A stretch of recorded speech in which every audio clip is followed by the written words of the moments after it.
We'll do it live. Fuck it. Do it live. I'll write it and we'll do it live. And thing sucks. In 5, 4, 3. Ladies and gentlemen, citizens of the internet, thank you for hanging out with me tonight. We're at episode 42 now, so this shit is almost serious at this point. We're almost serious. And I wanted to kick things off tonight by talking a little bit about what everyone's talking about, which is the Israel-Palestine thing. And I'm not going to spend a ton of time on it, mainly because I think other channels are doing a fantastic job, and everyone should go watch Due Dissidents, Jimmy Dore, The Gray Zone, Glenn Greenwald, Katie and Aaron, Useful Idiots, Abby Martin, Richard Medhurst, who was recently demonetized, is what I've heard. So definitely follow him. By the way, we're live on both YouTube and Rumble for that reason. Not that I'm making any money on this, but yet. But I support what Rumble's doing. They're providing a platform for free speech, which is so necessary in today's world. So Due Dissidents, if you saw them tonight, which I'm sure a lot of people who bother to tune into my stuff do, your boy Russell Dobular went and protested Rachel Maddow with Jose Vega, who's just famous for that. And it really actually kind of inspired me to want to go do some stuff like that, if I'm being honest. Like it really makes me want to get out to more activist functions and do what I think it was John Lewis called good trouble, make a good trouble. I think that Rachel Maddow wouldn't probably disagree with that classification of what Russell and Jose did the other night. But I think Russell said something to the effect of like, this is personal because Rachel, I was a longtime fan. I was a huge fan. So, and Russell also said something I thought was very pertinent, which is that she is probably one of the worst actors right now. And they did go into a lot of how she was mentored by Roger Ailes, or she looked up to Roger Ailes and kind of actually met with him. I mean, Russell said that she was mentored by him. I don't know the full details. I stopped following Rachel Maddow during the Democratic primary when it was Bernie Sanders and Hillary Clinton, because it became very clear to me that her candidate, what was important was the genitalia of her chosen candidate, not the actual meat and potatoes of policy, not the actual, what should matter in politics, which is the actual, issues themselves and where the person stands. And it was just night and day. And it was very obvious, to me at that point, that she was a kind of a shill, I guess is the best way to put it. And that's not to say that in her prime, and even now, she doesn't do some good work. I think she does on some level, but just after the whole Trump-Russia thing and all of that, it's really hard to take her serious. So anyway, given the level of propaganda that the mainstream media is doing around this Israel-Palestine thing, I think it's even more important now for these independent voices, people like Due Dissidents and Jimmy and Richard Medhurst. Frankly, I mean, Jackson Hinkle was completely deplatformed from what I heard, or from YouTube completely. His channel was completely deleted. So we live in a weird time where, I always make this joke, with all the disinformation and Russian people out on the internet, wouldn't it be nice if we had a big brother to protect us? Keep us safe from all the wrong think, all that kind of shit.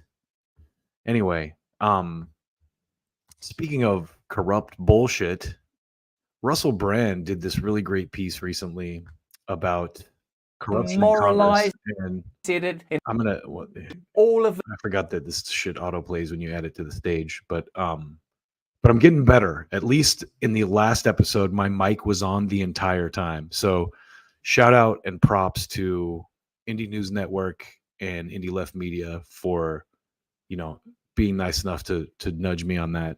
Even though I don't look at the chat a ton, I do it a lot more now. But anyway, thanks to those guys for that. And I'm getting better at this is the point. You got to give me a little bit of credit. I'm a one-man band here, so I don't really have a producer. I don't have anyone helping this. I do this all by myself. I pull all the clips myself. I do all the editing myself. I do all the writing myself. I dig up really cool sound effects like this myself. Fuck you, Kyle. You're a piece of shit. And this one, Taste me, bro. Don't taste me. I didn't do hold it. on, this is the sweet spot right here. Okay, anyway, you get the idea. So Russell Brand did this really fantastic piece about Congress trading stock ahead of the war, the Israel-Hamas war that just broke out. And I think this is something that a lot of people that can call themselves Republicans or Democrats or left or right can kind of come together on. And so that's one of the reasons I wanted to start with this piece. So check this out. This is actually really good. And, I think with these Russell Brand pieces or any of these pieces, I'm trying to just cut out really like the most potent segments so we can chat about them. And then, as always, you should go watch the full thing. Like, if you're not already subscribed, not that he needs my help or anything, but if you're not subscribed to Russell Brand and you're not checking out his stuff, you should do The grandstanding and moralizing and the sympathetic I stand with, or we must be pro. How does that look in light of the fact that members of Congress have been investing in military-related stocks? So one of the reasons I pulled this clip too is he actually, and you'll notice this about me, I don't watch mainstream media. I watch people who criticize the mainstream media. So in this particular clip, he has a great clip himself. It's like the MC Escher painting, a painting within a clip within a clip within a clip. But it's from Yahoo News talking. Just watch. Let's have a look at Joe Biden, as you might imagine, pledging support and claiming that this is a simple moral issue. My administration's support for Israel's security is rock solid and unwavering. Let me say this as clearly as I can. Not a high bar. This is not a moment for any party hostile to Israel to exploit these attacks to seek advantage.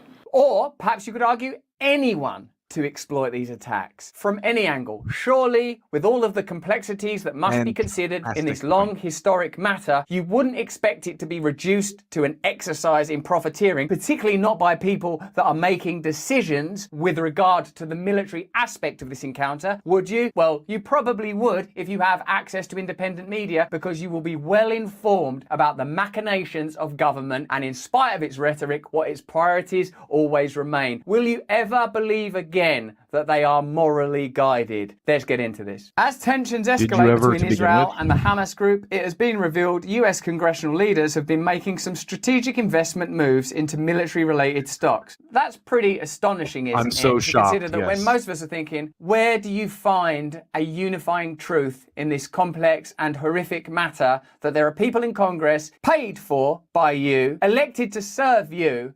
And that is key right there. A unifying truth. That's what I said before this. This is something that I think people of all political stripes can completely agree on. There's no gray area with this. That are right now going, this might be a good time to invest in Lockheed Martin. I think we're going to be selling a lot of missiles. For starters, defense company General Dynamics has witnessed a surge in purchases. This isn't entirely unexpected. Defense stocks often become attractive during times of geopolitical tension. And whilst that might be plain common sense, it's also an indicator that there are systemic problems that might need to be addressed. If foreign policy crises and military crises are able to be exploited not just by the weapons industry, which is bad enough, but also by politicians and Congress people, that might be something that needs to be examined. If health crises crises are beneficial to pharmaceutical companies, if energy crises are beneficial to energy companies, all the while punitive to ordinary people all around the world, isn't that an opportunity for systemic analysis, revolution, reformation, and change? Tell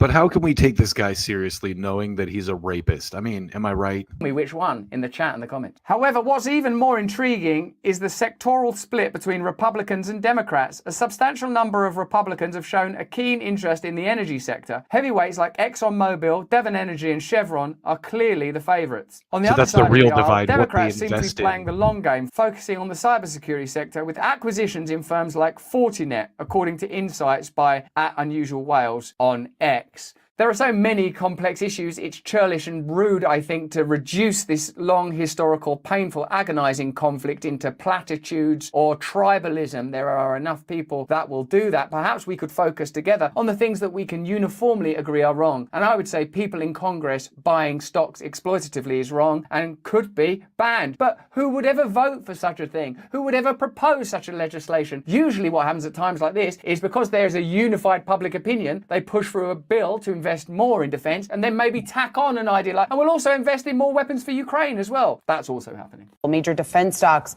added around $20 billion in market cap yesterday following the events. What's interesting about this is relatively mainstream media just reporting on this matter plainly, observably. Makes you wonder, wow, if we know all of this, why are we not able to make different decisions together? Over the last 3 days, though, Northrop Grumman and Lockheed among those still trending higher. These types of moves are not now. A similar surge happened when Russia invaded Ukraine, and you're looking at some of the movement that we're seeing today in Lockheed Martin. That's curious. A similar surge occurred when Russia invaded Ukraine. Up just about 1%, as well as Boeing, RTX, and Northrop also once again moving to the upside. Now these gains coming on, like we just said, a strong day for the stocks. Yesterday we saw a big jump. Northrop coming off its biggest daily gain since we've seen since 2020. The truth is, if it's someone's job to make those kind of investments, I imagine they would make those kind of investments. But similarly true is if it's your job to run America, to represent the people of America, and you are also making those kind of investments, I would say that's an indication that your moral character is perhaps not appropriate for government. But the thought process is just, especially when you see the pictures of people, not even just the Israelis, because that on its own is tragic and a result of this attitude. But then you see the pictures of Palestinian babies, and just when you see the footage of Ukrainians being and Russians dead, and it's all for this. just in terms of the amount of spending, what's going to be allocated towards some of these defense companies, given the conflict and the risk that this war could widen over in the Middle East. That's why we're seeing the reaction play out in shares today. Yeah, and from a technical perspective too, it'd be interesting to look at this for anyone who's trying to figure out if some of the spikes that take place after there are international conflicts or events of international conflict. How can you have people involved in making decisions about American military expenditure similarly investing in companies that will benefit from American military expenditure? That is one of the areas of corruption that I think we can all agree on ought be addressed. It's the kind of bias that will lead to escalation in any conflict, not even specifically this one, because it remains profitable. This has to be extracted. Hey, this is my impression of Congress when war broke out in Israel. Are you ready for this? I hope you're ready.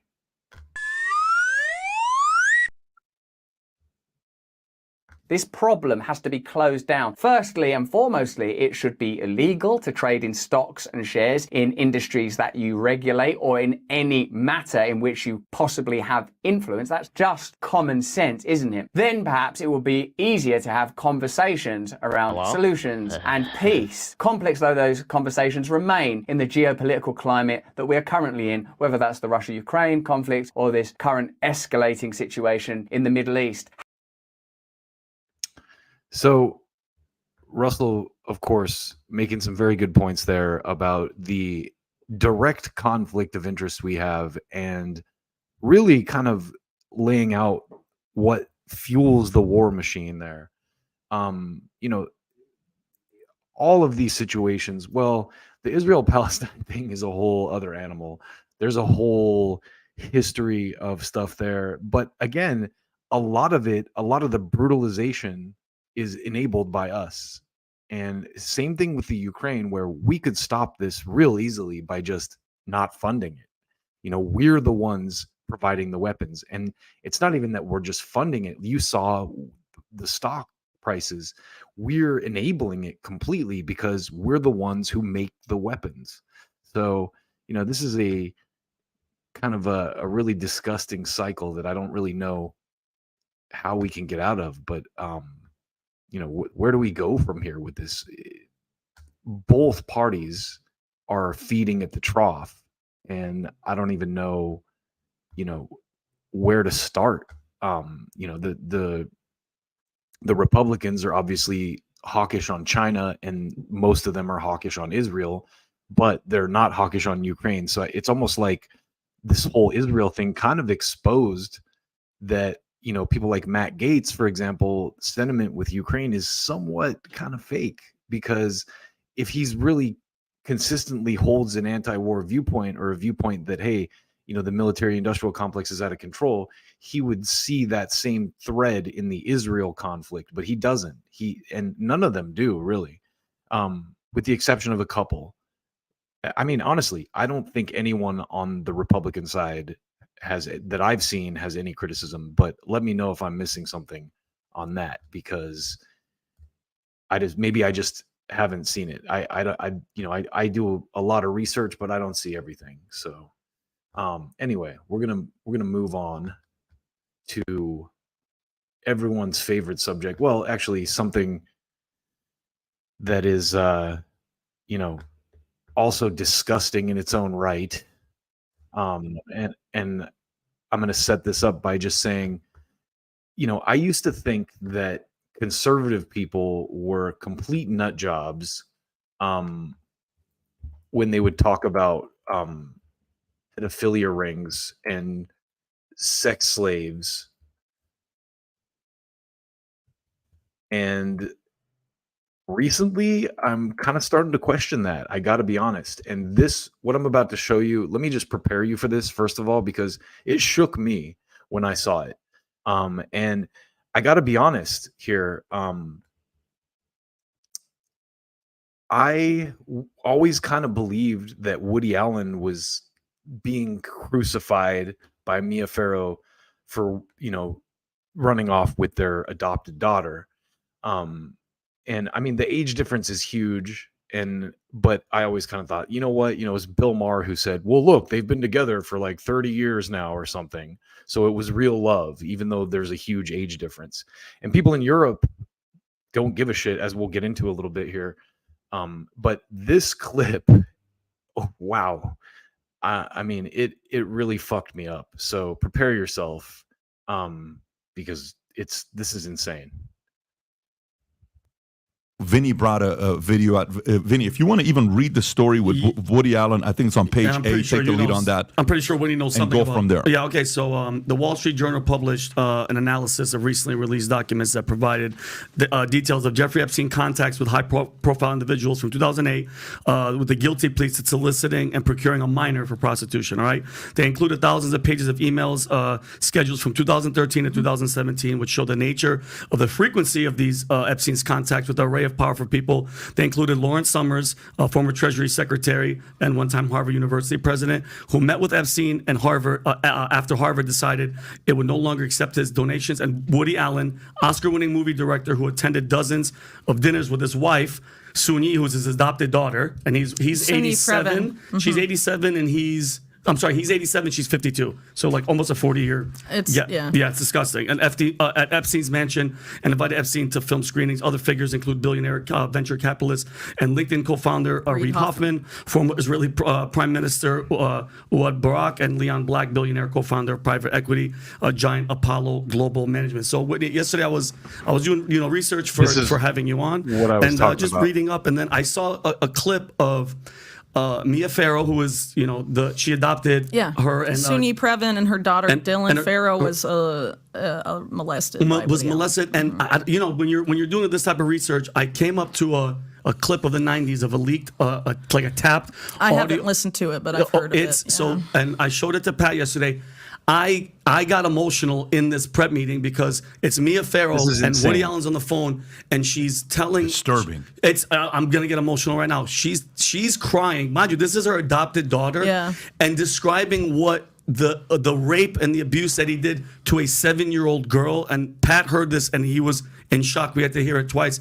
So if it's all right, this is a tapped phone call from Woody Allen talking to Mia Farrow, and they're talking about Dylan, who was the 7-year-old at the time, and what she went through. I wonder because you will not let me get it. You have to. It's way beyond that now. What you've done to Suni, what you've done to Dylan. What you've done to Dylan. Dylan's a baby. How could you do that to her? I don't know anything of the kind. I know what Dylan tells me. You've told me nothing but lies. Dylan tells the truth and consistently. No, I don't know that, Woody. I've always been worried about you and Dylan. And I didn't know the doctor had to report this to the authorities. I didn't know that. I went just to be sure she was all right. And she's not all right, Woody. She walks around the house holding her vagina. She sleeps with me. She's scared of you. And you hurt her. And I feel pretty guilty myself that I wasn't there to protect her. She said, Mommy, you didn't help me. She said, Daddy shouldn't have done that. He shouldn't have hurt me like that. If you hurt her, you would weep inside. And you would just want to be dead. Because I don't know how you can live with what you did. So, yeah. Yeah, that is so disturbing. Yeah, and you hear something like that, I can't. It's just, and these people, nothing happens, Pat, no jail. Woody Allen's walking around. This poor girl's ruined for her whole life. That Epstein Island, all those girls, all those kids, no accountability. These people just walk, nothing happens. Two people got in trouble. Cindy McCain in January 2020 she was in front of a stadium full of people. She said, we all knew what Jeffrey Epstein was doing. Yeah. All these people knew. So all these people, like, after he was arrested, acting like, oh, yeah, well, I didn't know, and it was just money this. I mean, I can't. This is why I get frustrated with the Wall Street Journal's reporting, because it's just like, they didn't even mention Woody Allen, how he married Suni Previn. They don't mention Dylan Farrow at all. Noam Chomsky gets called out on it. He's supposed to be this progressive icon, and he's like, Woody Allen's a great artist. Yeah. Don't ask me about my evening with a great artist and a convicted pedophile. Yeah. I mean, it's just, it's disgusting. And frankly, in my book, I talk about how these types of operations, whether it's Epstein, whether it's the Franklin scandal, this stuff has been going on for a really long time. And even people that are ex-CIA, like John Kiriakou, have said, like, yeah, like when we want to, recruit a source, if they ask for a kid to sexually abuse, we give it to them. Unbelievable. Why do we do that? And this is why I get, it's so frustrating, because Americans have been sold a vision of their government, a vision of their intelligence community and military that is so divorced from this. And I mean, I just think it's really time that, do we really represent the values that we project around the world that we're supposed to have internalized? Or no, I don't think we do, because we've allowed our country to be run by literal monsters and criminals, and people act like it's fine. And, as long as we act like, oh, well, there's nothing I can do about it. No, there is stuff you can do about it. And the first step is to get angry. Yep. So, in fairness, and it's hard to be fair after hearing something like that, but they play like music under it to make it extra dramatic. And, against the backdrop of what was going on at the time, basically what I wanted to do is show some mainstream media reporting on Woody Allen, some recent stuff from a couple years ago, just to kind of contrast that with this. So hold on to your seatbelts here. So here's the first thing I pulled. This is from page 6. Why Woody Allen can never be canceled, or will never be canceled in Hollywood. So the first thing it says here is like a New York City cockroach, which is it's page 6. So you expect this level of, brilliant writing. Woody Allen seemingly can't be canceled. After the director's daughter, Dylan Farrow, revived molestation accusations against him last year, Amazon axed its distribution deal with Allen, leaving his film A Rainy Day in New York homeless. He then sued Amazon for $68 million. I don't know how that case turned out. Stars Timothy Chalamet, Rebecca Hall, and Elle Fanning have publicly vowed they'll never work with Allen again, even donating their rainy day salaries to Me Too related charities. But earlier this month, the movie was given the coveted opening slot at France's Deauville American Film Festival after premiering in Poland. It's now playing in France, Lithuania, and Greece, the Netherlands, and Turkey, and will soon open in the Czech Republic, Italy, and Spain, as well as Mexico. So not everyone is really upset about that. They're going to keep going. And it hasn't been prosecuted in a court of law, but here's to keep going with what this says here. Me Too or no Me Too, Woody will always be able to get Euro money for his films, one indie distributor told the Post. And insiders say success is all it will take for many in Hollywood to forgive and forget. Trust me, said one major casting agent. If he has another hit or Oscar noms, they'll change their tune fast. Make another Midnight in Paris, said a source at Sony Classics, which has released many of the director's films in the US. Then all will be forgiven, or a lot anyway. And now Allen 83 is predicting that A Rainy Day in New York will find its way stateside. If people enjoy the movie, it will be released in the United States, he recently told France 24, the French TV network.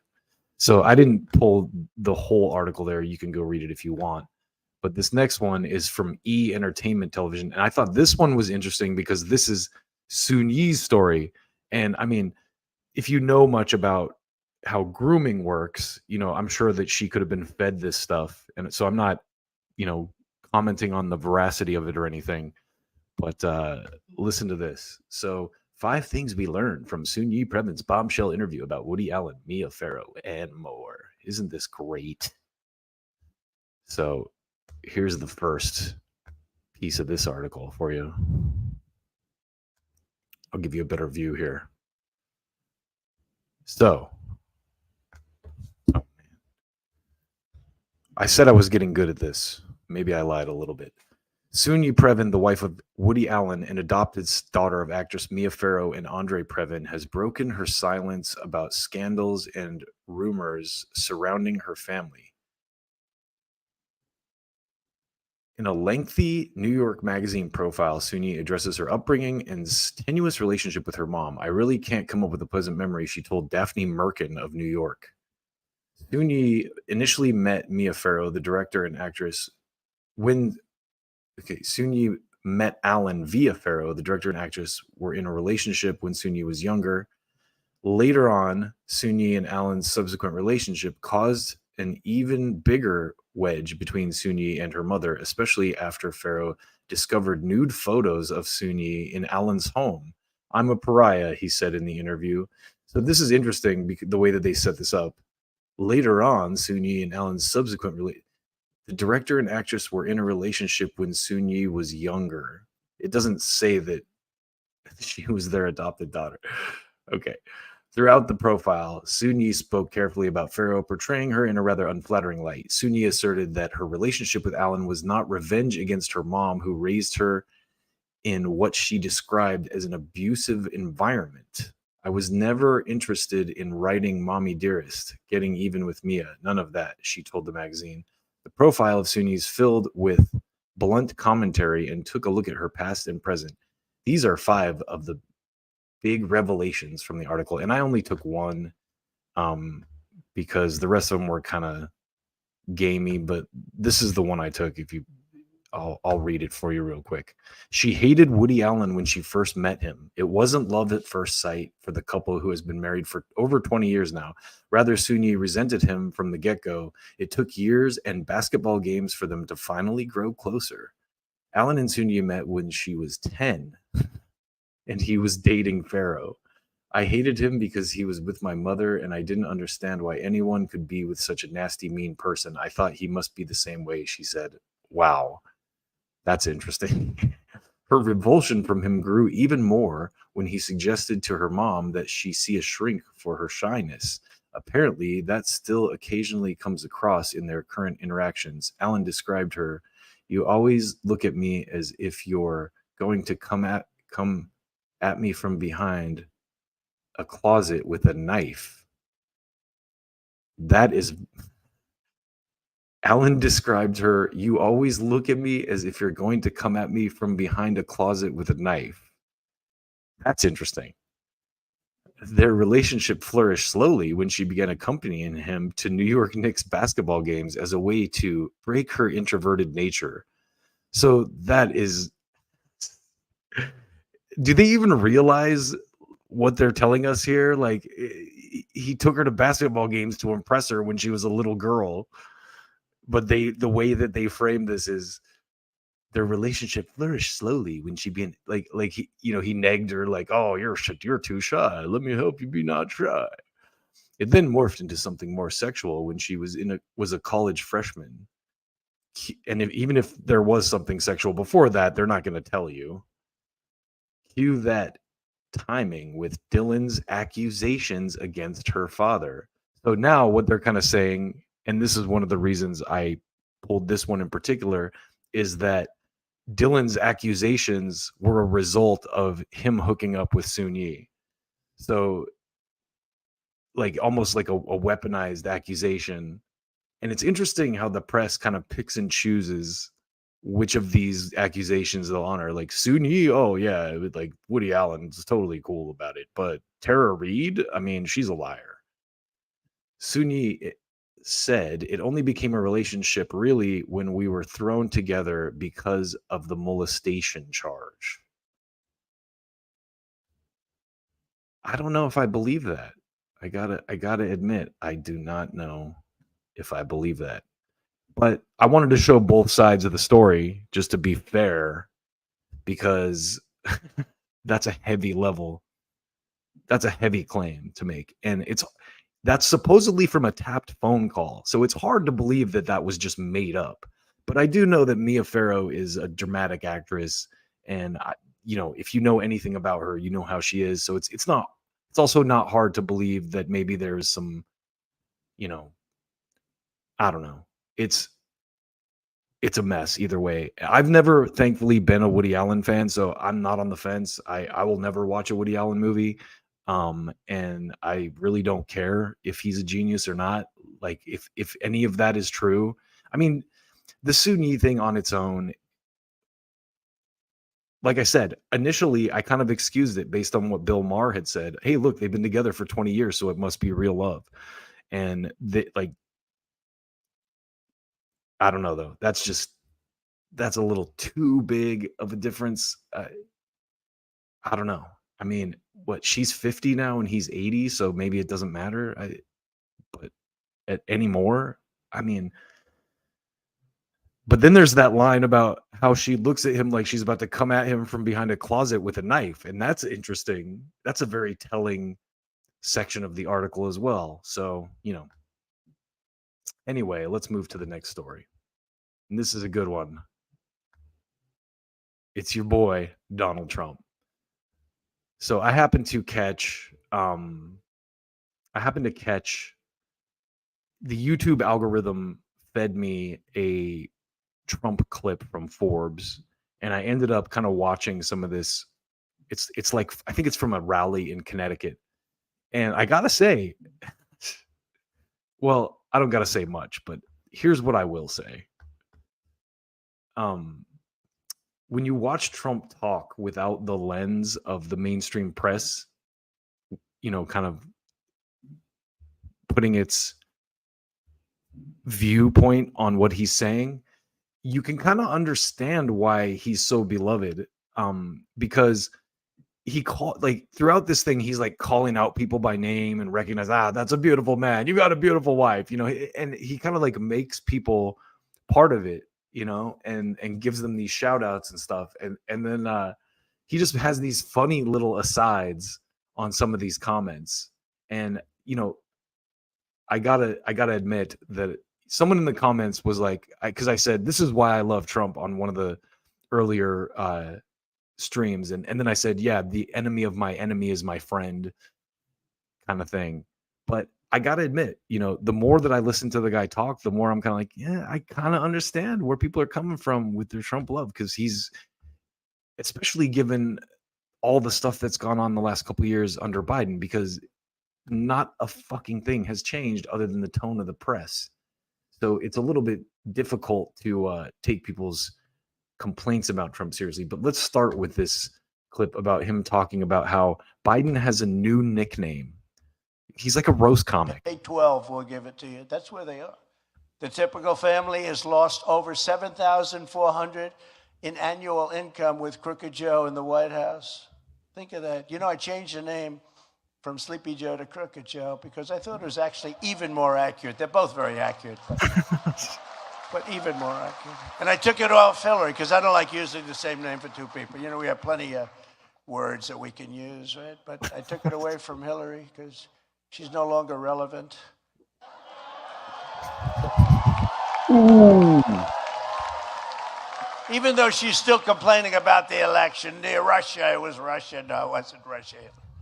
She's still complaining. She is they still don't go complaining after about the her, right? election. Did they indict her for complaining about the election results of 2016?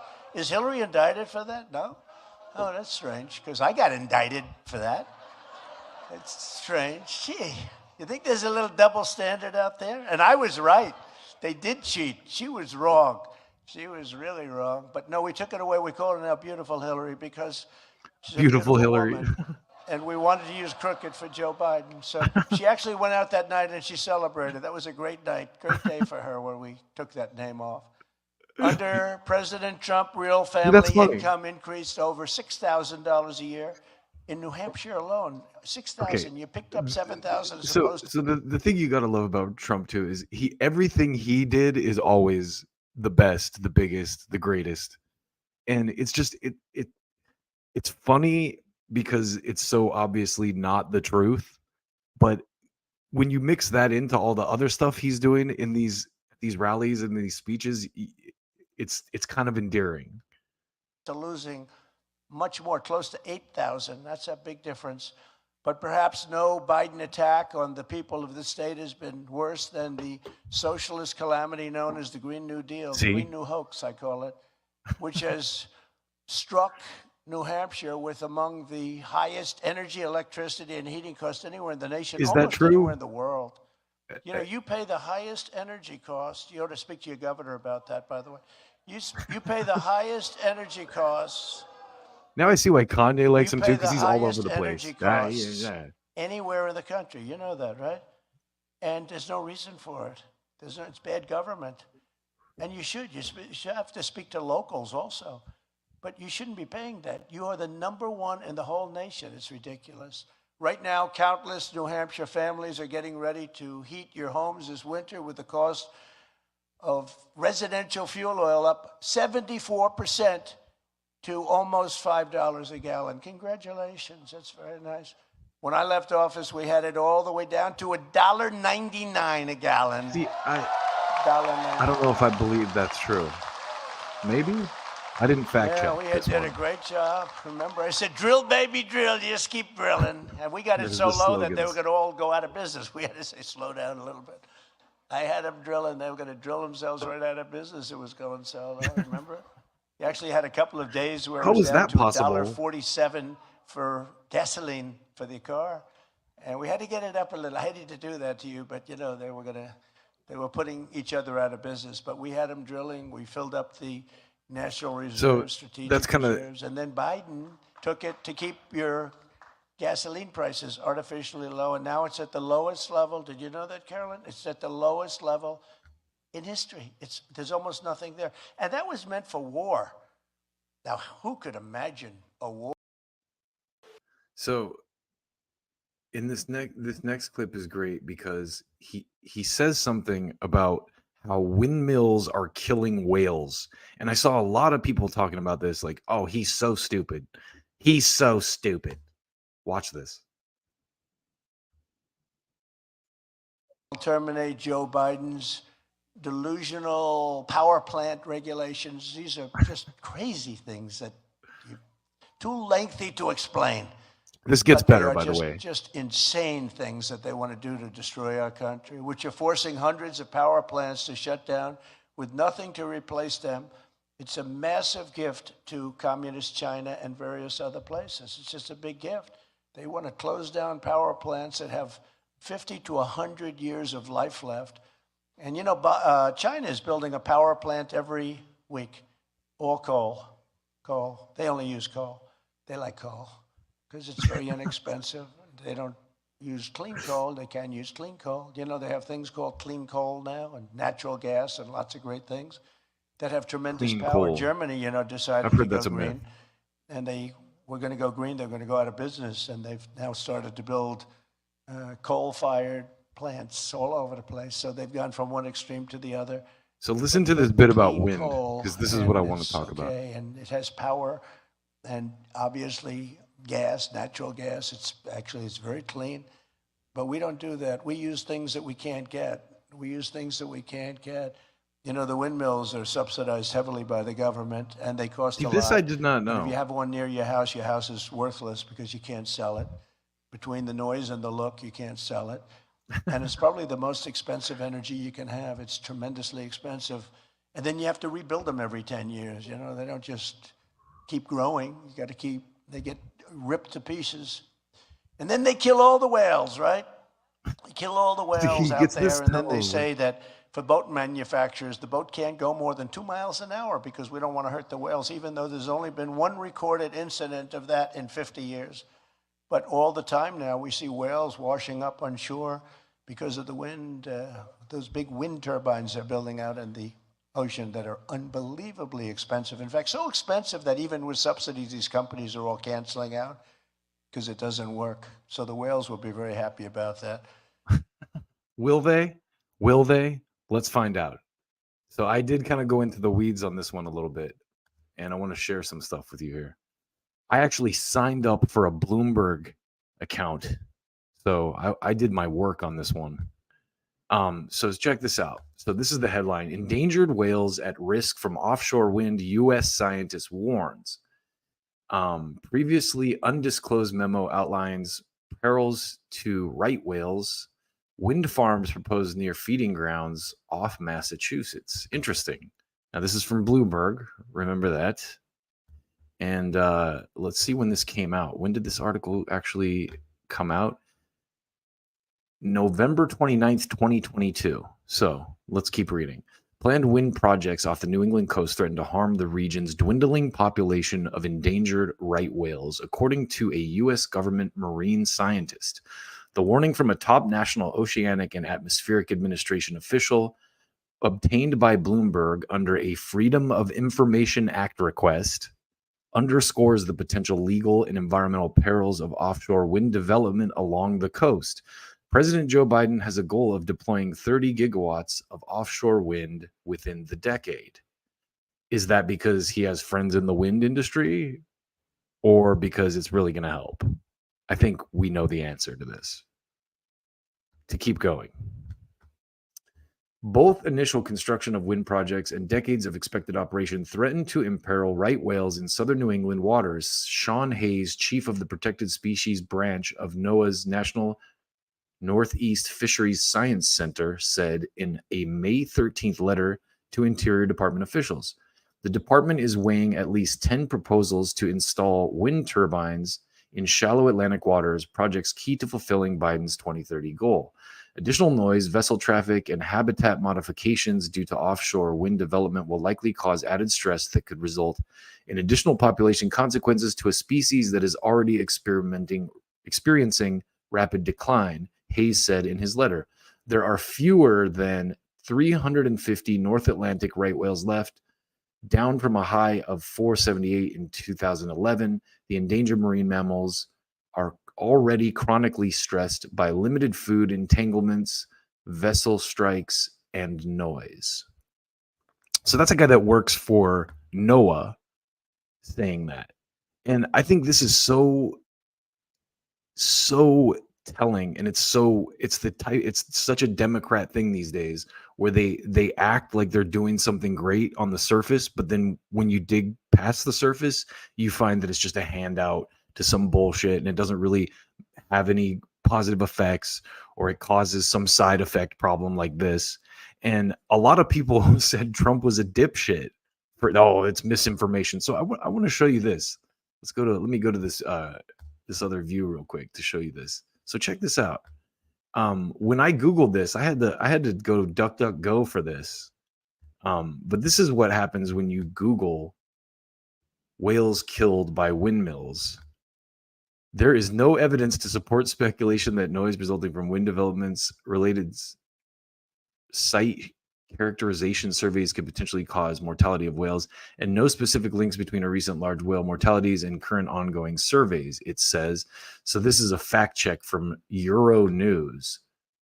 And so look at this next, this is like what the actual Google search kind of looks like. U.S. protesters turn on wind farms to explain whale deaths, addressing misinformation on offshore wind farms. And that's from the government, the Department of Energy. No evidence, offshore wind development killing whales. Whales versus wind turbines, truth or fiction. So they load up the search results with this kind of shit. And then, you know, it's just ridiculous. It doesn't actually... Trump is right, actually, even though he sounds insane the way he kind of rambles endlessly and goes off on these like weird tangents about whales suddenly, but it's funny and it's actually true. And of course, they have to come out and spatter the fucking internet and the media landscape with actual disinformation when a NOAA scientist said this. So that is just very telling on so many levels. But anyway, I wanted to take that aside just to fact check Trump on something, because he does ramble about some ridiculous shit sometimes. But this next clip is really funny, where he talks about electric cars and he makes some really good points. So check this out. On day one, I will also repeal Joe Biden's insane electric vehicle mandate. Can you believe it? Everybody has to have an electric car. Now listen close, because this is good, actually. Darling, let's drive down to Florida. We'd like to get some sun in Florida. Let's drive to South Carolina. Let's drive to Texas. Well, I want to, darling, but let's see. We have to stop 22 times to get to Texas. I don't want to stop 22 times.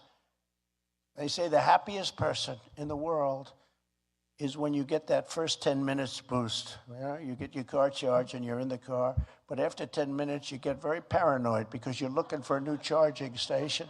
You're petrified you're going to be out in the road in the middle of nowhere, and you run out of the charge, as they call it.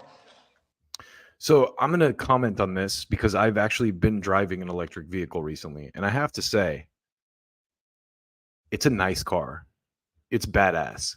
It's like car 2.0. It's faster. It reacts better. I mean, there are also annoying parts of it. And what he's touching on here is one of the annoying parts. I have to charge it.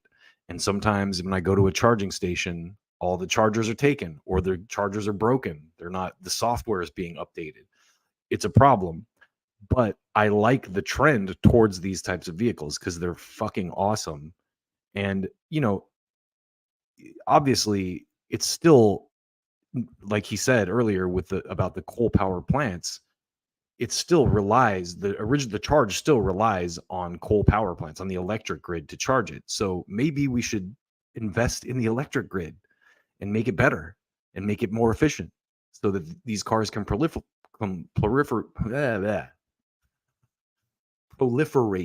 easier. God damn. I didn't think that was the word that was going to fuck me up. Anyway, this gets better. Listen to what he says. But the tow truck business is extraordinarily good. So they're towing these cars all over the place. You see cars, beautiful, nice, brand new cars being towed to a charger. It's ridiculous. And by the way, I'm a believer in electric cars. Fine. But see, right there, whatever the market bears. I'm a believer in electric cars. It's fine. So, you know, he's kind of railing on it and making fun of it, but he's also sensible about it. He's like, look, I'm a believer in electric cars. If Listen, they want to have gasoline, we have more gasoline than anybody on earth, right? We have more than Saudi Arabia. We have more than Russia, much more than Russia. We have more than anybody. Gasoline, I like hybrid. I like everything. there you go. They make everything. That's smart. But you can't, you know, in California, they want to go with all electric, but they can't even, every weekend, they have a blackout. They don't have enough electricity. He's not wrong. He's not wrong. And you know who makes electricity? You know who makes it? Coal makes it, right? Coal makes it. And you know who else makes it? Oil makes it. So all of these grids that you hear, the grid, oh, the electric grid. No, it's all. Who else makes it? Oil is not a person. It's all generated by the initial charge is made with oil. And see, when you hear this, right? Like Trump taught, like Russell Dobular said it well. He's like, Trump talks like a guy at a bar in Queens, and people like that. It doesn't mean he's stupid. And I think after Obama, it was such an aberration to see a guy like him the way he speaks, because Obama was so clean and well spoken and college educated, and the PMCs, the professional managerial class, that's what they like.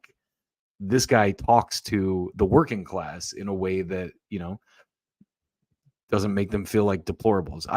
I've actually heard people say that they didn't like Obama because they felt like they were being talked down to, which is shitty. But you know, I guess I kind of understand it to some degree. I think what it really means is a lot of people aren't very bright. But let's keep going. And coal and different other products. These people are absolutely crazy.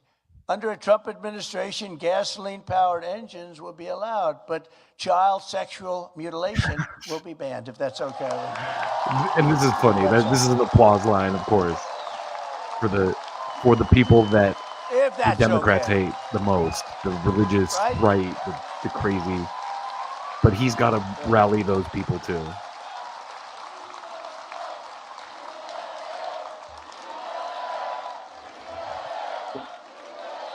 I say this, you know, every time I mention, this is funny. We will stop child mutilation. Now think of it. 10 years ago, you're a politician, and you get up and say, we will stop child sexual mutilation. The people in the audience say, what the hell is he talking about? That's not possible.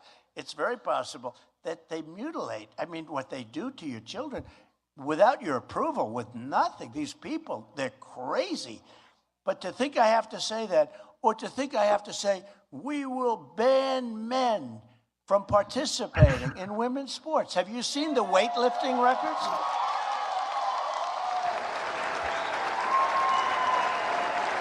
This is that culture war stuff that's supposed to keep. Have you seen the weightlifting records? The lifting, like 150 pounds more. They've had a record 18 years. They put an ounce on one side. They put an ounce on the other side. Little ounce on the. Girl gets up. I can't do it. Mom, I can't. She's a champion, the world champion. She can't do it. I can't do it, Mom. I just can't. Mom's in the front, Dad's in the front. They're so proud. She can't do it. That extra little ounce, 2 ounces. Then a guy gets up who recently transitioned. Have you lifted before? Not really. And he goes with one hand. It's so crazy. I think they broke the record by like 150 pounds or something. So that gets funny. And again, that's why I say this guy's like a roast comic. But this next bit, he talks a little bit about the indictment thing, and he actually says some interesting stuff here too. So watch this. The power of diehard, that's what happens. These diehard globalists like Joe Biden, who's crooked. Look, you know, when I got Beautiful indicted Hillary. the first time, I said, oh, now that love's ours. This is never supposed to happen to an ex-president who did a great job. I did a great job. I mean, we had the best economy. We had the best border. We had the best everything. Then I got indicted so fast, one after another, election interference, all crap. And I said, well, the gloves are off. And I never talked about him this bad. I mean, I respected the office more so than him, not really him. But when I got indicted 4 times, and I have civil trials, a DA in New York, a totally corrupt Attorney General, totally, Letitia Peekaboo James, totally corrupt Attorney General in New York. She said Mar-a-Lago's worth 18 million. The judge said Mar-a-Lago's worth 18 million. I had about 10 people call. I'll take 10 of them. Could I have 10 of them? And it's worth, you know, perhaps billions of dollars. But they said that this is what the trial. It's so sad. But the gloves were taken off. And now I tell the fact. He's a corrupt politician. He's grossly incompetent. And he's the worst president in the history of our country. And he's destroying our country. I wouldn't have spoken like that out of respect for the office. But we're going to protect foreign labor. If you look at it, Ron. I wouldn't have spoken like that out of respect for the office. Do you remember the Obama administration? All that guy did was talk shit and ask for the birth certificate. Oh, Obama's ruining America. That's a little disingenuous. Just a little. The sanctimonious comes along, right? How about him? I got him elected. Then he says 4 years later, yes, I would run against him, essentially. He said I have no comment. So that's about the same thing, wouldn't you say? Because they want the Republican Party wants someone that the establishment will find acceptable. That's why Ron DeSanctimonious is running. Right? When they say I have no comment, that's the same thing. By the way, we have a very special congressman. Would you and your wife please stand up? Great people. Great people. I see you sitting there. They didn't put you on the screen, Lance, but I appreciate you being here. See, really and that's what I was talking about earlier. He just calls this guy out. He's like, hey, we love you. You know, hey, buddy, how you doing? People like that. And I think it shows, you know, the type of person that he is. He's very generous with the people that are loyal to him. From Texas. And they're incredible, very, very great people, both of them. And they didn't put him on this. This teleprompter's not doing so good today. They didn't put him down. Great. I would never, ever get his vote on anything. He'd vote to impeach me if I didn't mention him. I'd be in trouble. Like some of the other crazies. You know, we had Nancy Pelosi vote to him. Crazy Nancy. No, she came out and she said, "Well, we're almost done with the Trump." And then she found out I did nothing wrong. But this one is really good. He talks about inflation. This guy has let energy go through the roof. You know, inflation started with energy. It's not. This is actually really good. When you have a donut shop or a food shop or a dress shop, you need heat. You need whatever. You need everything. You need trucks to deliver your product. Energy is so big, so important, and it went through the roof. It just went through the roof, and that took everything with it. Now everything. They say bacon has gone up 5 times, meaning 5 times in the last year and a half. 5 times. Even I'm cutting back on bacon. It's too expensive. I'm cutting back on it. Self-deprecating humor. Even I'm cutting back on bacon. All right. So we got one more. And then we're going to move to the next segment. Oh, actually, we got 2 more.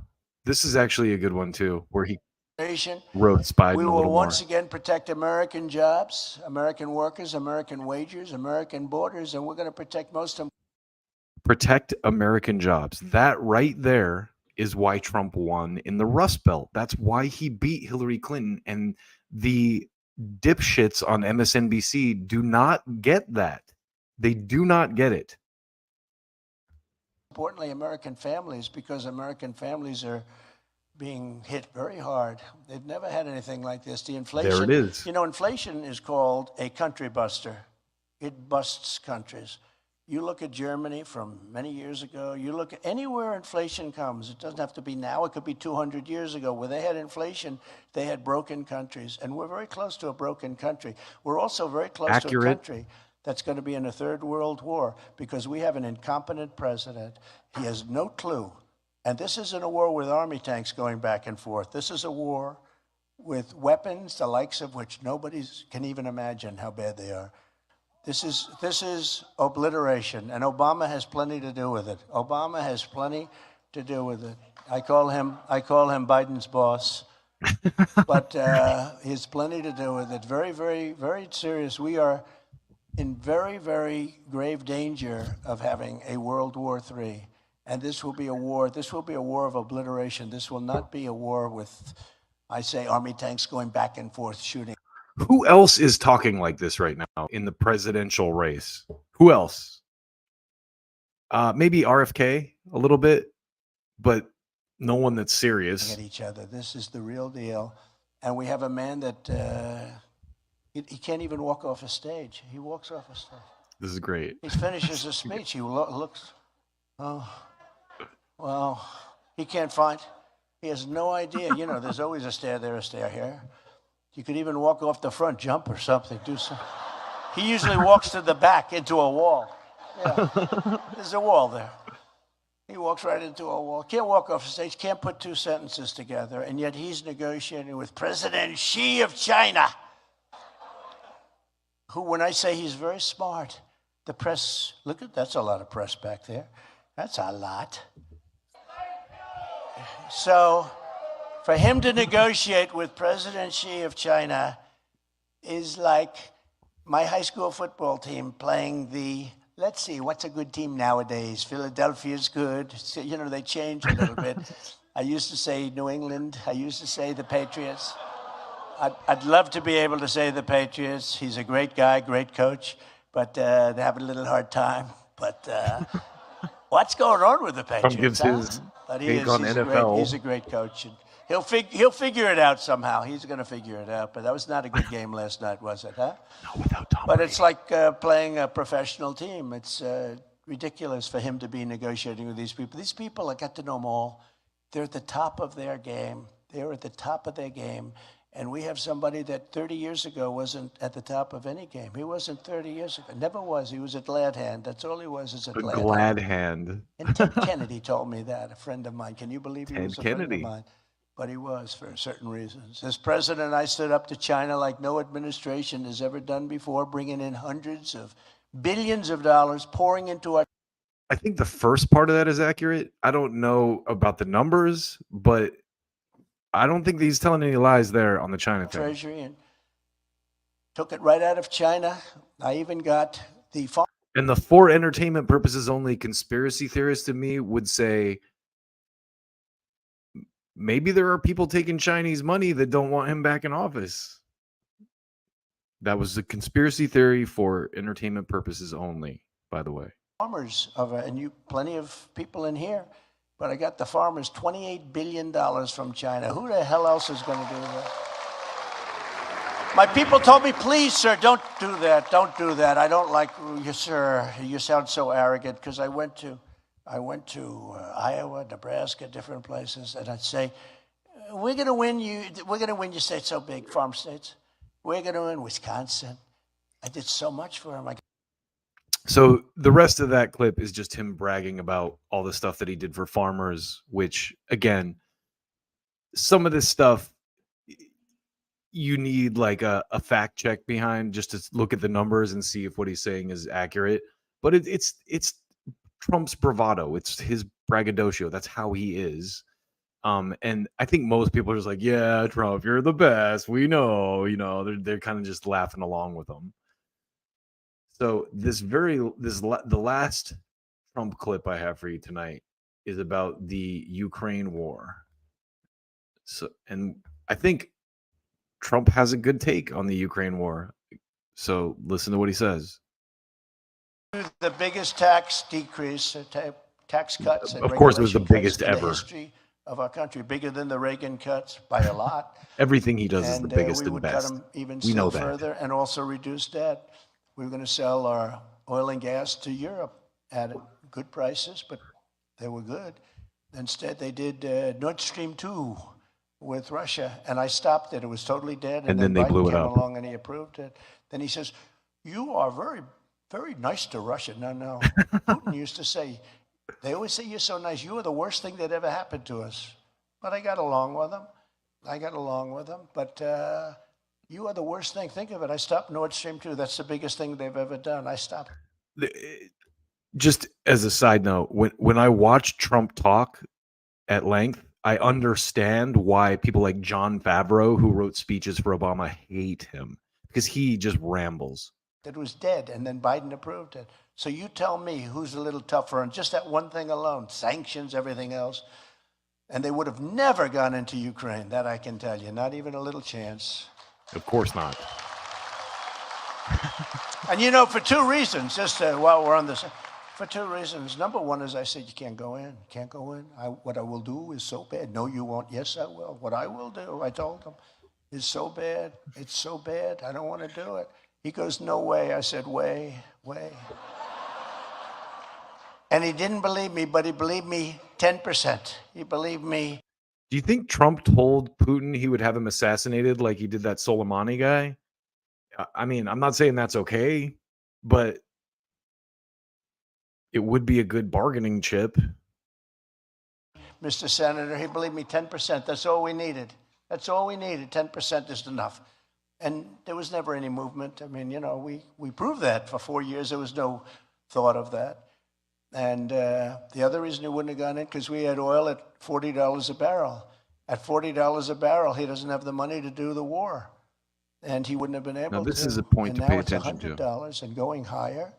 And it was $100. It was $115 a little while ago when he started this thing. So he had so much money, he'll be the only guy to make a lot of money off a war. And he wouldn't have been able to do that with us because there was no money. You couldn't have made the money at $40 a barrel. So that would have never happened. But it wouldn't have happened just for the first reason, too. I said you can't do it. And I'll quickly cut New Hampshire. So I wanted to investigate that claim, right? What's been happening with the whole oil market and Russian oil? And, you know, it's tough to find data on this that you can trust, but I think I got some pretty good stuff. So let's go into the weeds on this too. So check this out. This is here, let me remove this real quick. This is a map of the world, and what it shows, as you can see, is 2021 barrels of oil, and the dark blue on the right is, you know, wow, I can't even read those numbers, they're so small, but it's a lot. It's like 1,600. So on the far right, let's get back to this. 1.6 million. The blue is 1.6 million. The lighter blue is 1.4, 1.2, and it goes all the way down to 200K. You can see a lot of these countries are yellow, so we're getting like 200K barrels from them. But if you look at Russia, and this is 2021, we're getting about 400K barrels from Russia in 2021. Now, I heard a rumor that Russia was still able to sell their oil to other countries, but let's keep going a little bit further into some of this data that I extracted today. So this is a little bit from Statista about how the U.S. imports oil. In the first part, it says the United States is the world's largest producer of crude oil, producing 12.108 million barrels per day. The main oil producing states in the U.S. are Alaska, New Mexico, North Dakota, Oklahoma, and Texas. Now, in Trump's rant, he talked about removing the ANWR stuff from Alaska. And so that checks out. I mean, Alaska is the highest producing state for oil in the U.S. And Texas. The U.S. surpassed both Russia and Saudi Arabia in 2018 to become the world's largest crude oil producer. So it was actually under Obama that happened. Wow. While the United States is the largest producer of oil, it's also the largest consumer of oil. The U.S. consumes about 19.69 million barrels of crude per day. Because this is more oil than the U.S. produces each day, the oil must be imported from other countries. So I wonder if that includes the military. I would imagine it does, but I know that the military is a very big consumer of crude oil. According to data from the U.S. Energy and Information Administration, the United States imported between 8.1 to 8.8 million barrels of crude oil per day from July to December 2021. Just over 1 million barrels per day come from OPEC, led by roughly 550,000 barrels per day from Saudi Arabia. The U.S. also imports nearly 7.5 million barrels of crude oil per day from non-OPEC nations. Chief among these is Canada, which supplies the U.S. with approximately 4.7 million barrels per day, significantly more than any other nation. That is interesting. So this next little piece of data I got here for you is also pretty interesting. And what it says is, as of January 14th, 2023, the largest volume of Russian. So this is oil shipments from Russia daily from 2021 to 2023 by destination. Russian crude oil shipments went to China, 55 million metric tons. Which countries started buying more oil from Russia? So these are I'm not going to read all of this, but these are kind of the points I wanted to touch on. Faced with Western sanctions on Russia, Russia increased crude oil shipments to China, India, Turkey, and Egypt, and the United Arab Emirates. In fact, China contributed the most to Russia's oil export revenue since the war in Ukraine at approximately 6.3 billion euros as of February 2023. However, the oil price ceiling imposed in December 2023 could make it more difficult for Russia to export to non-Western countries too. This is because the policy also applies to tankers that belong to the sanctioning countries as well as those insured or financed by them. For instance, Russian oil cannot be transported to Turkey for a price above market cap if it is insured by the EU. So this is where it gets complicated, and the data is really hard to come by because the invasion happened as of 2022, and the data, I mean, this data is from 2021 to 2023, but it doesn't really break it out in a way that makes a lot of sense. So I'm going to cap this off by showing you this. Without Plan B, Europe clings on to Russia oil and gas. Isn't that interesting? That would imply that Europe is still buying Russian energy despite our sanctions. So here's what this part says. Here. I'm still trying to decide on the best view for this. And maybe this one is the best for this. So, since the onset of the war in Ukraine, Western countries rolled out a barrage of economic and financial sanctions against Russia. The objective was to cripple President Vladimir Putin's ability to wage war. The flow of fossil fuels through pipelines was curtailed. Russian oil was put under a cap price of $60 by G7, a group made of some of the world's largest economies. However, investigations by the NGO Global Witness have brought up that Europe has increased its purchase of Russian liquefied natural gas. Belgium and Spain are the second and third largest importers of liquefied natural gas from Russia after China, while supply of fossil fuels via pipeline to Europe has diminished significantly. LNG shipments for Russia have been ramped up.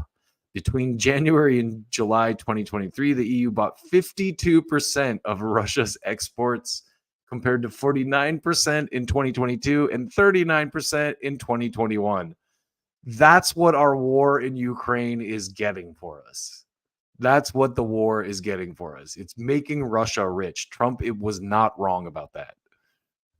Next slide. The Financial Times also claims that Russia could be exploiting a loophole to overcome the price cap. According to Financial Times, shippers are selling Russian crude at below the $60 per barrel, but then offset the price with larger fees. Moreover, the discount margin has been narrowing this summer, and at points, Russian oil has traded above the cap under pressure from further production cuts from OPEC. Russian barrels could become more expensive. Oh, isn't this great, guys? Aren't you glad we invested in this war in Ukraine to cripple Russia? I'm sure that's what it was about. Continuing. Spain's case is surprising given it had built a large infrastructure network to import natural gas via pipeline from Algeria across a narrow stretch of the Mediterranean Sea.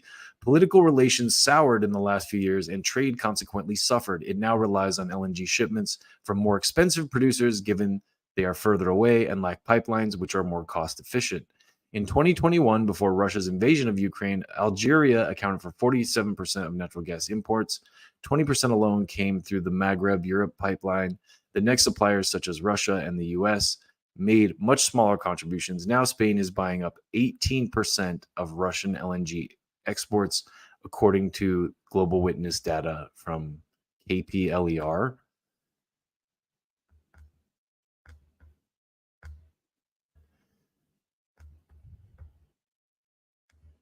Continuing. The key problem is that Europe has started implementing sanctions on Russia without a plan. We are approaching 2 years since war broke out, and there is no coherent strategy for energy. Member states have shunned alternatives from Germany's turn away from nuclear to political friction with producers such as Algeria, Iran, and Venezuela, aka the US is sanctioning them. Arguments that trading with these countries will bolster authoritarian regimes fall apart when Europe is buying from Qatar and straight up funding the coffers of President Vladimir Putin. So I just wanted to show you that again to illustrate that we are getting nothing from our war with Ukraine. In fact, it's just making Russia richer. And if the stated goal by all these dick pigs on TV is that, oh, it's weakening Russia, Lindsey Graham's like, oh, it's the best money we've ever spent. We're weakening Russia. No, you're not. Not when you look at the actual data. And all the bullshit you can lie about it and obfuscate and try to cover it up as long as you want, but it's pretty evident that Russia's not suffering. I covered on my last stream the military state of things too that Tim Pool kind of outlined on the PBD podcast, and it is insane. It's ridiculous the type of shit that we're doing right now, and the state of it. So these last two segments are much less mentally heavy than the previous ones, and I'm not going to make you listen to Trump anymore. I got some good stuff for you now. So this next segment is called Kanye is a Genius. And I have done this before. I've done 2 videos about this already, but I think I saw this clip of Tim Pool recently on he was on Fresh and Fit. And I want you to see this clip, and then I'm going to show you some of my legacy stuff, some of the other little Kanye goodies I've got for you in the vaults. But listen to this real quick, because Kanye famously walked out. If I do watch Fox now, versus and be like, okay, the truth is somewhere here in the middle between all these different. And these guys have it right. But let me ask you this, man. You guys had Kanye West on. It's been almost a year now, right? At this point. Yeah, almost exactly. Yeah. So, and it was, during the whole situation that he had going on with talking about certain topics, and you guys brought what topics are those? What are we discussing? You can find out on Rumble. Yeah, there you go. What was that like having him on? Him walking out. He brought Milo and Nick. What was that whole experience? It was planned. Yeah. When did he walk out? Yeah, it was planned. Give us the full story behind the scenes. Let's give them the full story before what you guys think. I mean, when they came in, I of course greeted them with saying shalom, and they were very happy to get this greeting. But before everything kind of transpired, everything was very cordial. Everything was very relaxed. We were talking about health food. I'm big into health food. I'm big into eating clean. We were having a full conversation about that. We were just kind of like vibing, hanging out, and everything was very, very cool, very relaxed, very laid back. But as soon as the cameras turned on, it seemed like there was a definite an energy shift, and things changed in a very weird way, which I didn't really understand myself. What was it like before the cameras came on? Smart, articulate, calm, reasonable, asking, he was inquisitive, and then the camera turned on, and it was like he just faked it. That's when I left the room. He was cool until I left, and then he got nervous. Nah, we're hanging out with him, and he's talking like this. So what do you think about Mike Pence, right? I'm trying to figure out how I win this presidency. What do you think, Tim? Can you tell me how do I win the presidency? And I was like, well, I don't have the answers to that. And then we talk a little bit, and he goes, I asked you a question, Tim. You didn't answer me. How do I win the presidency? That's what I'm here to know. And I was like, all right, you want my honest answer? It's not about convincing people to vote for you. It's about ballot harvesting. He goes, ballot harvesting? He's like, well, explain that to me. And I was like, Democrats didn't win because they convince people they're right. They just get people to fill out a vote and then have more votes. And he's like, no shit. So we're sitting down. So this is like we're walking up the stairs, we're talking, we're sitting down. Calm, reasonable, rational, dude's a genius. Like, I think he's putting on performance because he looks up, we have the big screen and we have a news article and he's like, yeah, Milo, what's up with this? Mike Pence, he's like a traitor to Trump or something like that. And Milo explains and he's like, interesting. And then when he writes down ballot stuff and he goes, I got what I need. He says to me. He wrote it down when you said He wrote it down. And he's like, I don't need to be here. And I said, I know. You can't get more famous than Kanye West. I was like, you don't need to be here at all. We're glad you are. And he goes, right, but these guys tell me I should. Camera turns on. And he goes from, so before we're live, he asks me about, the media, who controls the media, things like this, obviously. Yeah. And we'll save a lot for him, I suppose. And and I said, oh, come on. I mean, like, there's powerful people like Elon Musk, Jeff Bezos. And then he makes his comments very calmly. And he's like, well, but I think blah, blah, blah. Camera turns on. And then he goes, yo, I'm telling you, man, like the thing we got with this show. And I was like, wait, what the heck just happened? It was like Dr. Jekyll, Dr. Hyde. And it wasn't just a ballot harvesting idea. We had an idea saying, hey, if you do concerts and if you want to get into your concert, you have to register to vote. That would be a great way to get the voter turnout for your conference. So, they do this. They do this, though. This is a huge thing that Democrats do. They have concerts and they sponsor these events in some way where I worked for a nonprofit out of Chicago. They sent me to a Death Cab for Cutie concert at the time, my favorite band, and they just said, you get all access backstage, and you got to get these people to fill out these registration forms. And I was like, done. Yeah. I'm at a concert in Chicago with 5. So that's all you really need to see of that. Just for a refresher, here is the clip of Kanye on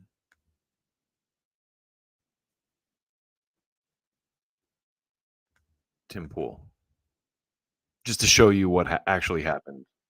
Getting hosed down every day by the press, and financially I'm just standing there. And when I found out that they tried to put me in jail, it was like a dog was biting my arm, and I almost shed a tear, almost, but I still walked in stride through it. Yeah. I think they've been extremely unfair to you. Who was they though? We can't say who they is, can we? Press. I'm not using I don't use the word as the way I guess you guys use. I'm talking about. It is them though, isn't it? I mean, because because when you think about it, consider it. In 2018. What do you mean it's not? What do I mean? Like, okay, so how about? Are you leaving? Are you afraid of the press? He's gone. I'll say it right now. You guys want to bring that stuff up? And then think we're not going to have a conversation? Have the discussion. Like you think he's going to come in here and say, here's my pain, here's my suffering. I'm going to say, I hear you. And then he's going to say, and it was Jewish people. And I'm going to be like, okay, but don't you consider it's like, I'm not going to do this. I refuse. Make sure he's cool. All right, go for it. Luke and I will have a conversation. So I can't say I'm surprised. What do I even do? Other than ask him, please elaborate on this. Are you referring to individuals, or are you quite literally blaming an entire group of people for the fact that powerful individuals are causing you harm? So there it is. That's what happened on Tim Pool. So I just want to show you a couple of these Kanye clips I have from the vault to drive this point home before we sprint into our final segment here, because I think these clips are really good. And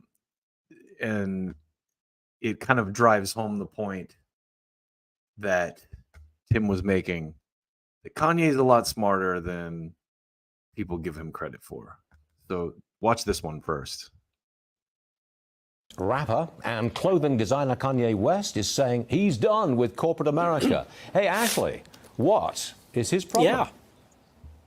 Well, he says it's time for him to branch out by himself. The rapper and designer saying this, quote, yeah, it's time for me to go it alone. It's fine. I made the company's money. The company's made me money. We created ideas that will change apparel forever. Now it's time for ye to make the new industry. No more companies standing in between me and the audience. But it may not be so easy to make a clean break. Pardon me for that. West has long-term agreements with Adidas and Gap to produce sneakers and apparel. He's also been at odds with his bank, JP Morgan Chase, criticizing its executives, including CEO Jamie Dimon. Bottom line, West says his creative juices are not being allowed to flow freely, and he's going alone. So that guy just laid it out for you right there. He said he's going alone, but he's tied into contracts, so it might not be that easy. Oh, you gotta love Fox News, right? So now watch this. This is a clip of him on Tucker Carlson showing you nuts, activated charcoal, black sesame, oat milk, orange sauce and honey, and then coffee that he can make his own shoes. Well, I will drink that. I'm curious what you think it tastes like. And he already owns the rights to his records. His record contracts are over. So That's delicious. It's great, right? Yes. Should you try this one as well? I'll try anything you hand for sure. What does that taste I like? think this clip was from Kanye's Instagram. It tastes like if I remember activated correctly. charcoal, honey, sesame. I can taste all those things. Some people say peanut butter and jelly. Yes. That's why I was curious. Let me get one too, please. Oh, of course. That's going to be coconut milk, strawberry, hibiscus, and then coffee distillate as well. Chances I'll like this 100%. Yeah, if you ever had like bunny milk or stuff kind of like that. That's actually, I'd like a little more if you don't mind. For sure. That's actually incredible. Yeah. I don't taste the coffee though. So we literally put coffee through a distiller. So it's like a clear, That's kinda cool. almost tasteless liquid. Can you explain Coffee through a Like distiller? trace amounts of caffeine. I would compare it more to like a green tea than like a coffee as The far 3D printed shoes? as. I need this at mine. Yeah. Tucker? Yeah. Alex, make my cushion. So Eddie's got the This is information. Kanye's little lab, so to speak. Thank you. Yeah, these are 3D printed. Right now we're exploring an option to create a 3D printing facility, like a farm. I'm supposed to be getting a deck this week, and we're gonna see with this one company that basically figured out how to do it a lot faster. Can I ask a stupid question? Yeah. Are they assembled? Is the sole attached or are they printed? It's all one solid piece that's printed. That's incredible. Yeah. That takes like So it emerges- 30 hours. 30 hours right now for one shoe. So obviously Oh, and that's I not can feasible. see. Yeah, it's every single layer.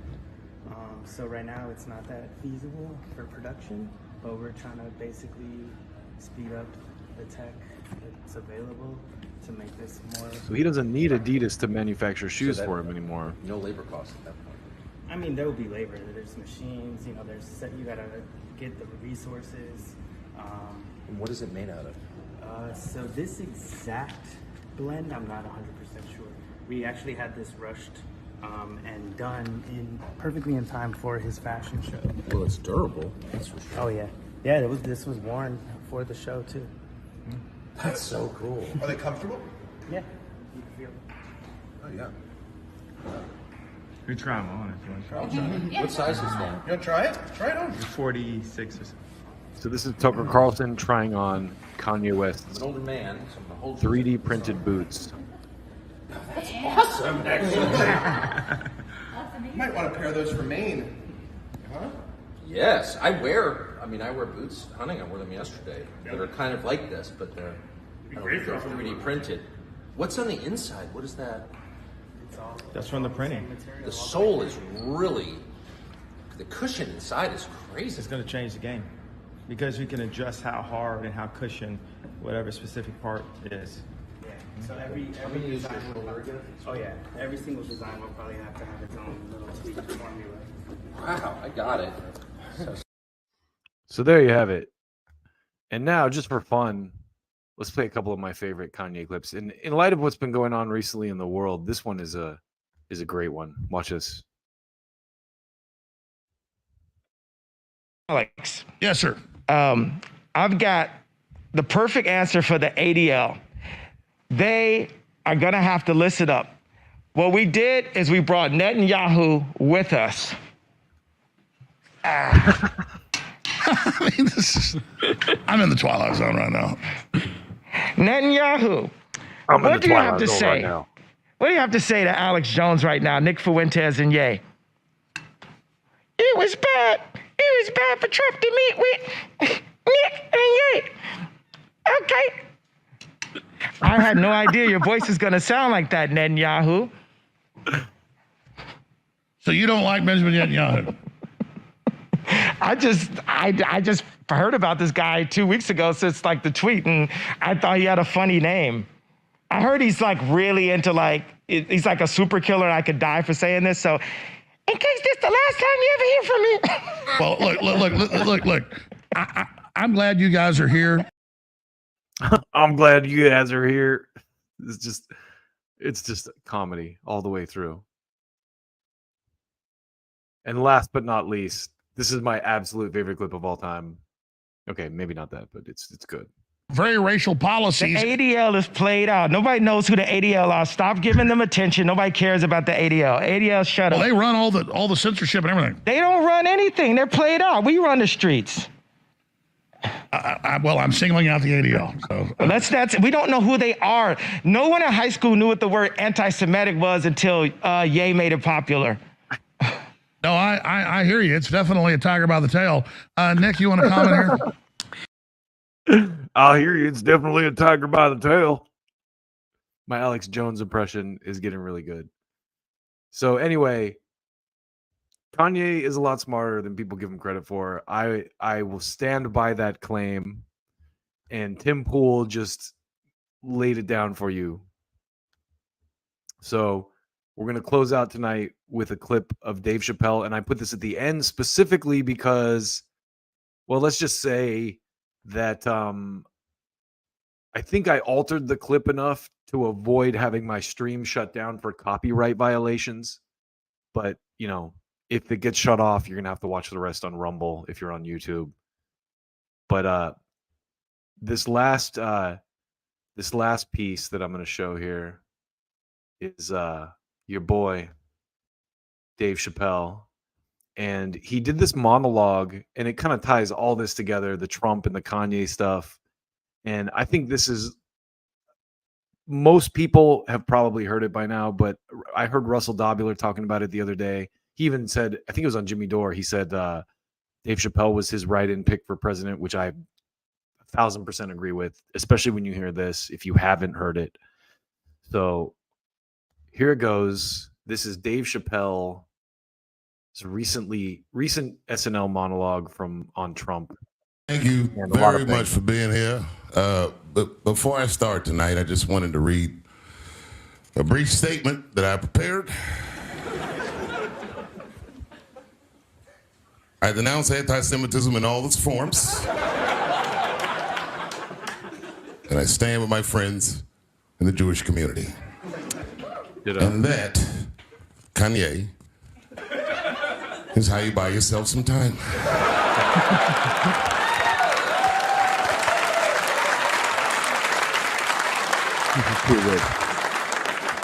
I gotta tell you guys, I've probably been doing this 35 years now.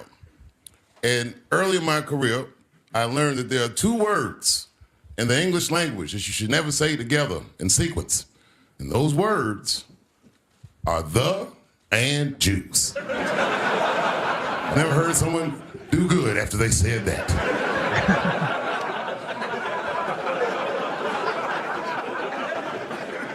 Kanye's gotten into some scrapes before. Normally when he's in trouble, I pull up immediately.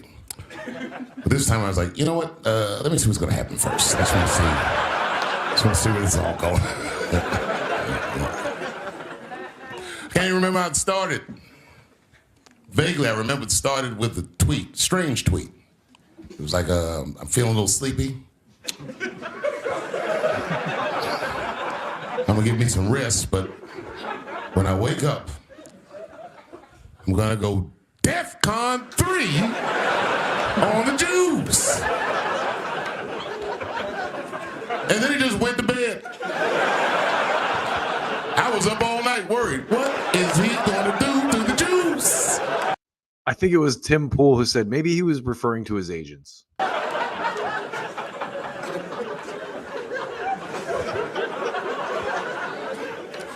I grew up around Jewish people.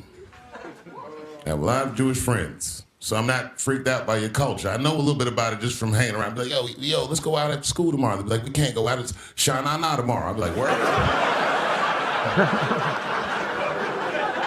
What is Shana Na?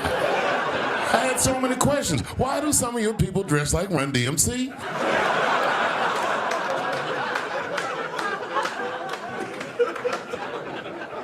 Kanye woke up from that nap, he went right to work. A year ago, I'd seen him on a podcast called Drink Champs, a great show. And it was an amazing appearance. Noriega and them were there, the rappers that I love, and they all had their gold chains and stuff on. And Kanye said, only millionaires wear chains. They said, what? He said, I'm a billionaire. Billionaires don't wear their money on their body. I tucked my chain and I said, oh, snap.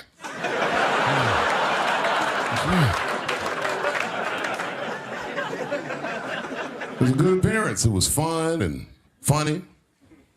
But when he woke up, he went on Drink Champs again. This time, he was on one. He was mad about something.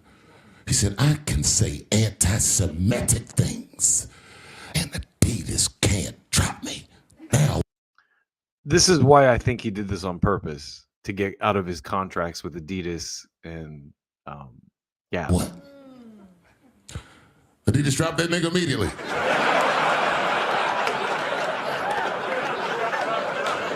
Ironically, Adidas was founded by Nazis. And they were offended.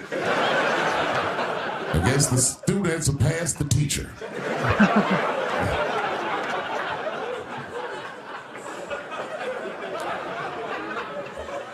It's a big deal.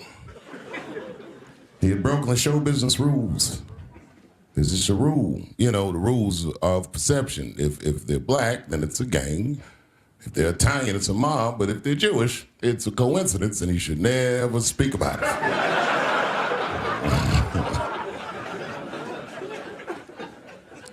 That's a good Kanye quote. got so much trouble, Kyrie got in trouble.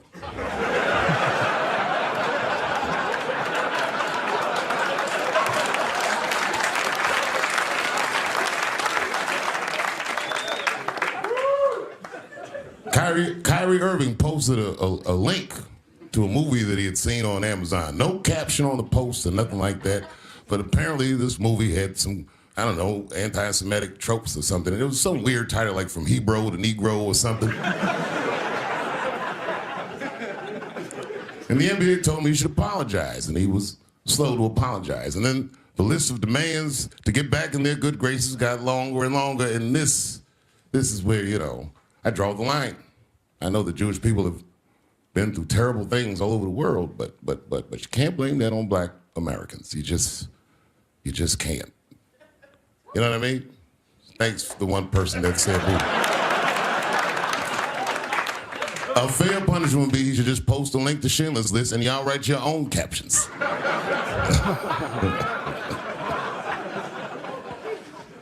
Kyrie Irving's black ass was nowhere near the Holocaust. In fact, he's not even certain it existed. These are jokes. These are jokes. I saw one news pundit screaming about Kanye. She said, mental health is no excuse for that type of language. Yes, it is, bitch. You can kill somebody if you're mentally ill. Listen, okay, I don't think Kanye is crazy at all. I think he's possibly not well.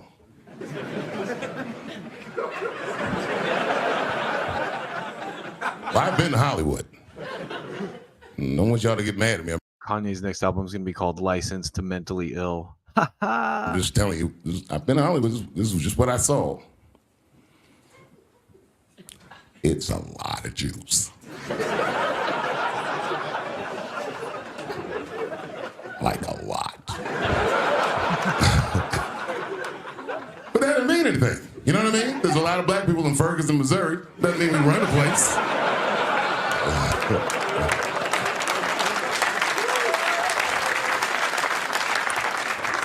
I could see if you had some kind of issue, you know what I mean? You might go out to Hollywood and you might start connecting some kind of lines, and you could maybe adopt the delusion that the Jews run show business. It's not a crazy thing to think.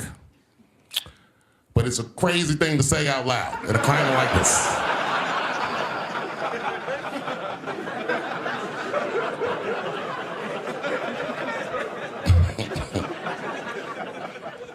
Now the midterms are over in this crazy climate, and I got to tell you, I feel like this midterm, like all of humanity, depends on it.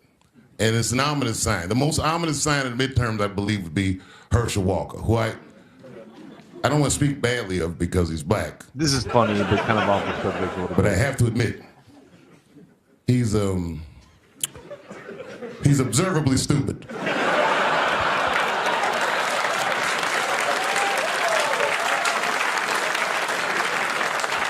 Even when he's not talking, his mouth be open a little bit like.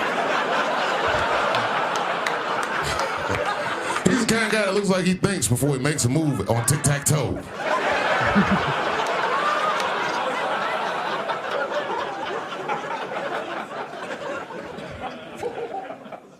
And watching the news now, they're declaring the end of the Trump era. Now, okay, I can see how in New York you might believe this is the end of his era. I'm just being honest with you. I live in Ohio amongst poor whites. A lot of you don't understand why Trump was so popular, but I get it because I hear it every day. He's very loved. And the reason he's loved is because people in Ohio have never seen somebody like him. He's what I call an honest liar. I'm not joking right now. He's an honest liar. That first debate, I'd never seen anything like it. I didn't catch that before when he said, "I'm not joking right now." I've seen a white male billionaire screaming at the top of his lungs, "This whole system is rigged," he said. And across the stage was a white woman, Hillary Clinton and Barack Obama, sitting over there looking at him like, "No, it's not." I said, "Now, wait a minute, bro. It's what he said." And the moderator said, "Well, Mr. Trump, if in fact the system is rigged, as you suggest, what would be your evidence?" Remember what he said, bro? He said, "I know the system is rigged because I use it." I said, "God damn." And then he pulled out an Illuminati membership card and chopped a line of cocaine up and did it right into the podium.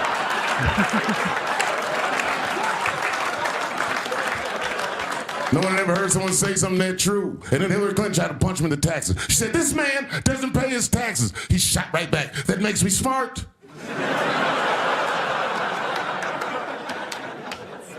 And then he said, "If you want me to pay my taxes, then change the tax code.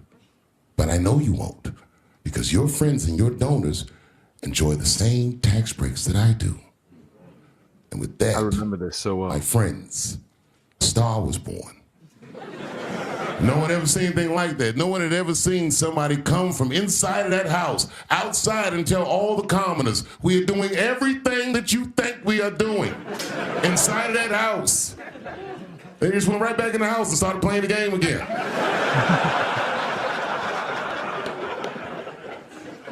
The Democrats were sore losers.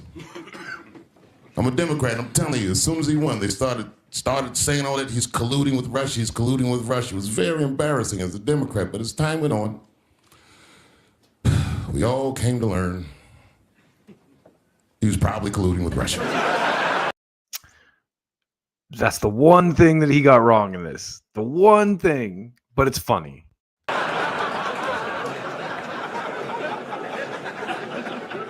I even look at his wife different now. His wife is beautiful, no question about it, but she looks like the kind of chick that James Bond would smash but not trust. She does. Accurate. Why you got all them documents at his house? What is this? This guy that's famous for not reading his press briefings, now all of a sudden he got 10,000 documents in his house and we'll catch him on his readings. Good point. Good point. I've been fired from jobs many times in my life. And I will be very honest with you. Sometimes I was fired. I stole things from the office. Staplers, computer mouses, all kinds of stuff. But you know what I never stole from work? Work.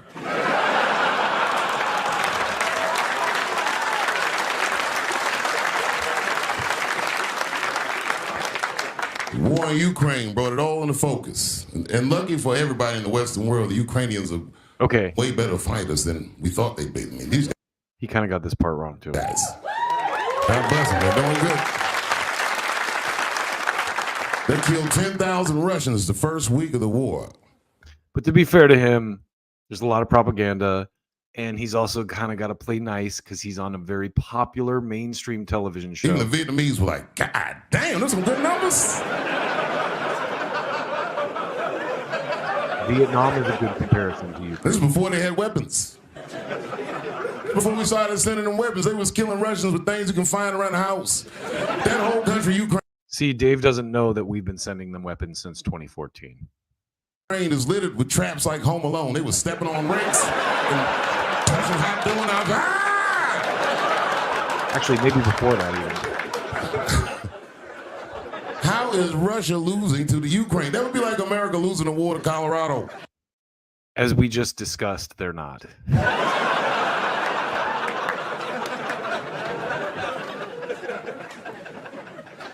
Now the midterms are over and everybody's awake. These new whites, man, they're like the whites. They're like Very good right newborn here. Listen to babies. this. Just woke up. Everything white people are mad about, we've been on that. Man, I can't feed my family. White people are like, we've been on that. Man, we can't trust the government. We've been on that. Man, we should dismantle the FBI. Word to Martin Luther King, bro. We've been on that. That got an applause. That's great. Nobody listens to me. When I tell these jokes, you ignore me. My first Netflix special, what did I say? I said, I don't want a sneaker deal, because the minute I say something that makes those people mad, they're going to take my sneakers away. And the whole crowd was like, ha, ha, ha, ha, ha. But now you see Kanye walking around L.A. barefoot with his chain out.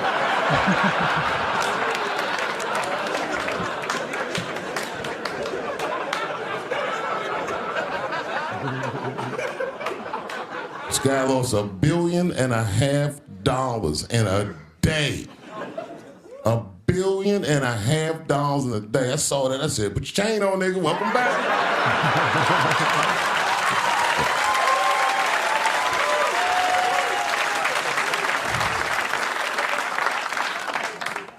It shouldn't be this scary to talk about anything. It's making my job incredibly difficult, to be honest with you. It shouldn't be this scary to talk about anything. That's what the First Amendment was for. I'm getting sick talking to a crowd like this. I love you to death. I thank you for your support. And I hope they don't take anything away from me. Whoever they are. We got a great show tonight. So that's the show for tonight.